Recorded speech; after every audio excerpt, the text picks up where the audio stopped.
I recently rescued this broken shelf from the side of the road. It was too wide to fit in my bathroom and it was missing 2 brackets. I wanted to stick it here, above my head, whilst I'm sat on the loo. So yesterday we started by cutting off the end and making a new hole. And today I want to finish these ends so they look like they were always supposed to be there. I recently picked up this fairly cheap pipe bracket so that I could steal these 2 pieces to put on my shelf that came without them. It has left me with this singular piece and I'm sure I'll find something exciting to do with that, but I have used these 2 for the shelf. I've just finished this top bit. The reason that I finished this top bit is because I was doing this for a short form video. Most of the time when I'm creating videos like this, I will do a horizontal one that I can put onto YouTube and adapt for Facebook. And then I'll also make a much quicker 15 to 60 second shorter video to put on other platforms. So I'm constantly changing my camera up to down and filming different bits. Anyway, this top bit has been finished. I'm now going to show you what I've just done on the bottom bit.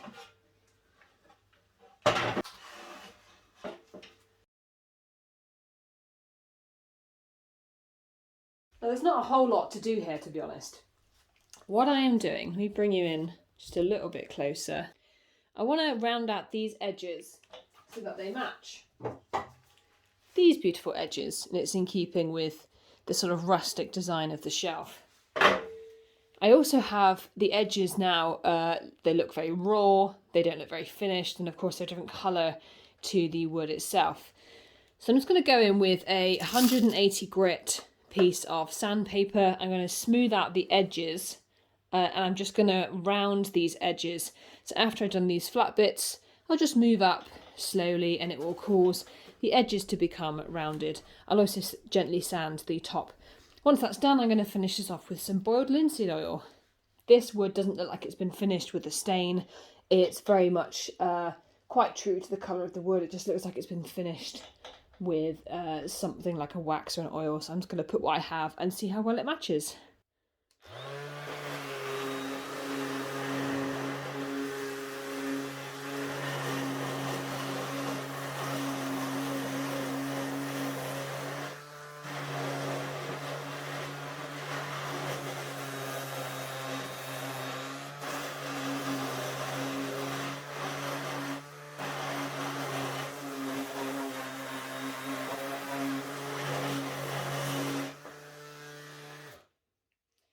There we have it. That took no more than about 30 seconds. Well, I actually did it on a very low sanding speed as well, so it didn't take any time at all. This is what I'm going to finish it off with. This is boiled linseed oil. It's a way of protecting wood. I use this on quite a few different things. I use this on my decking.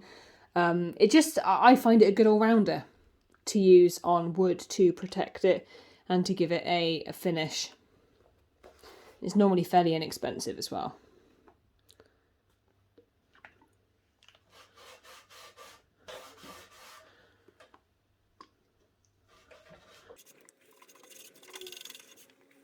There we go. I think that looks quite nice. I think that blends in quite nicely. What I will do is I'm just going to add some linseed oil to the rest of the wood, just so that it fits in even better.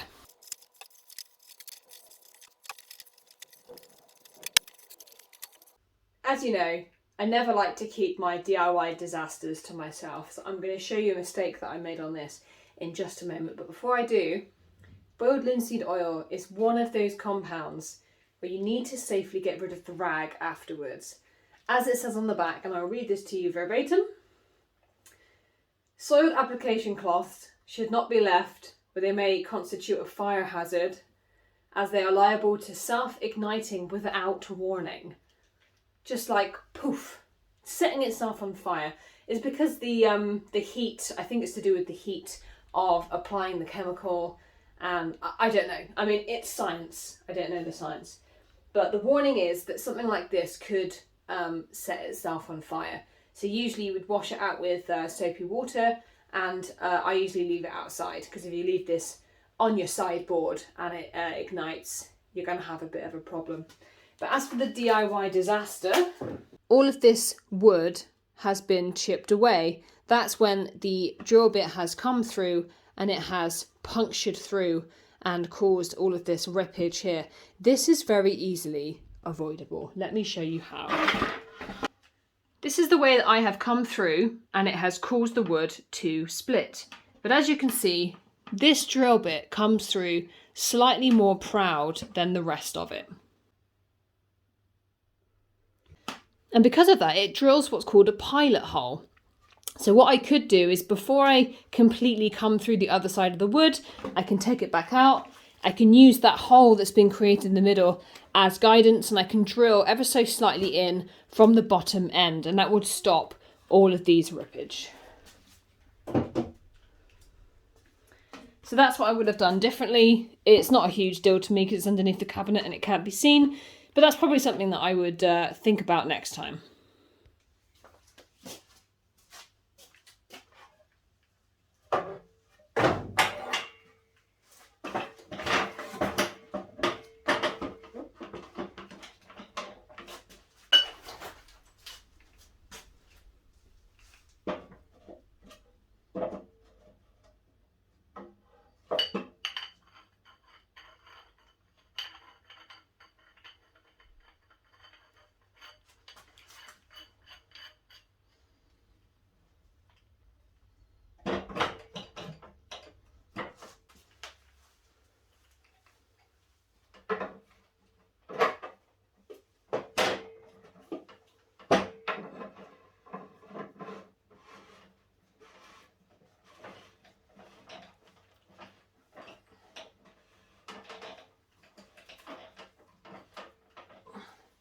Right, there we have it.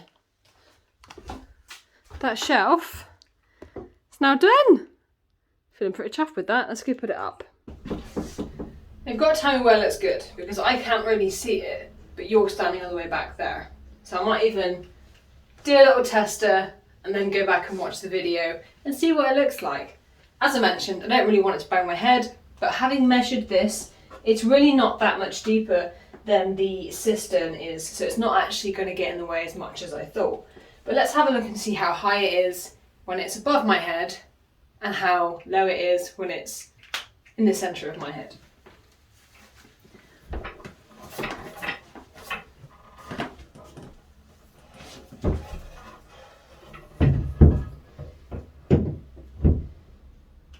That's above.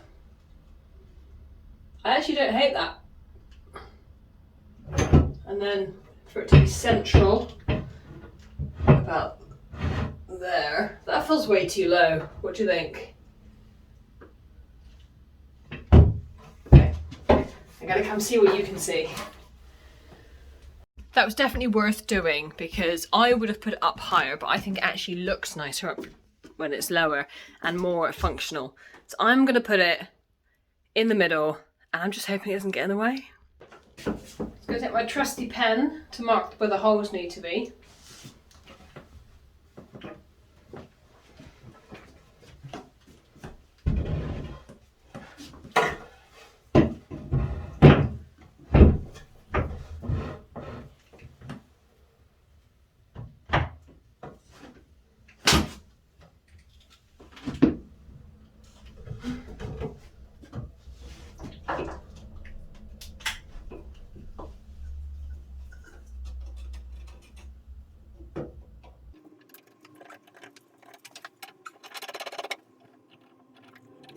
Oh God. I should add that this shelf is exceptionally heavy and holding it up with one hand whilst I do the other bits, it's quite hard.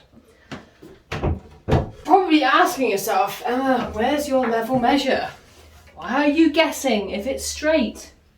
Well, this house is notoriously wonky and I want it to look straight more than I want it to be straight. So all I did was butt it up against the wall, because if I come in here and there was a gap at the top and not at the bottom, that would annoy me. So I'm going to stick it on so that it looks straight, and it may end up being wonky. Maybe we'll test it at the end and see if it is wonky or not. But there's my holes. I'm now going to decide what sort of fixings I might use. I've decided to put it up with some basic plasterboard plugs. Now these are slightly better for lighter things that are going up, but this shelf isn't going to have anything heavy on it. It's just going to have towels. And since there's so many different areas that it's being screwed into the wall, there's quite a large surface area. There's also a couple of screws at the side that are resting on a batten behind. So I'm going to be able to screw into the wood there as well to give it extra support. So I'm happy that this is going to be sufficient for this particular shelf. I've pre-drilled some pilot holes because I find when you use these, they chip away quite a lot of the plaster. If I chip away some of the plaster, it's okay because I still have this colour, I can go back and just repair it. But they do have a tendency to do that, even though they are very easy to use. I'm going to not use these on the two plugs, the two areas that need wood screws. I'm just going to use a wood screw directly into the wood. Okay, 7, 8, 9, that's the right drill bit.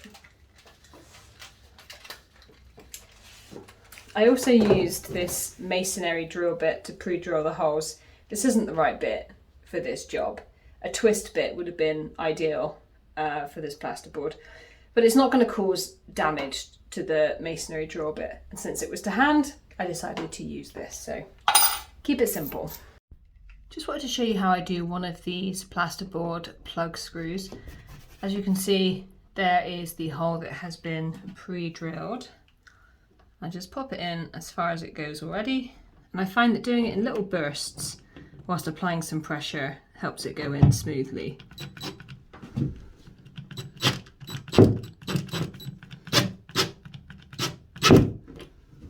You don't want to over screw it. It causes a little bit of blistering with the paint behind, but it looks fairly tidy.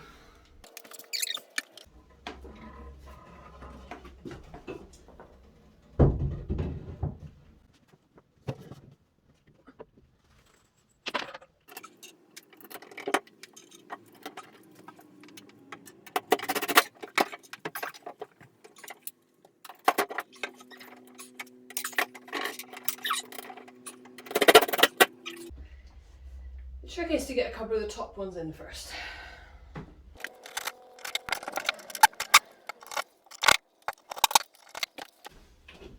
Bow, bow, bow, bow, bow, bow, bow, bow.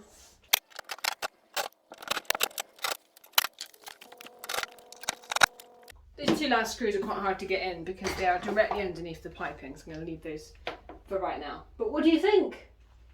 What do you think?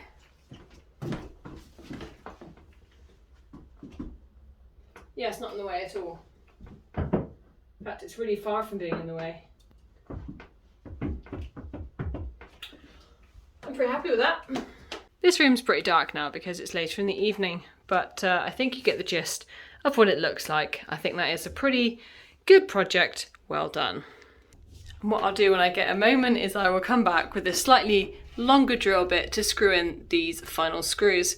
Once that's done, I will get a little bit of spray from a black spray paint can, and I will just spray these screws so that they blend in because they look a little bit out of place as they are now.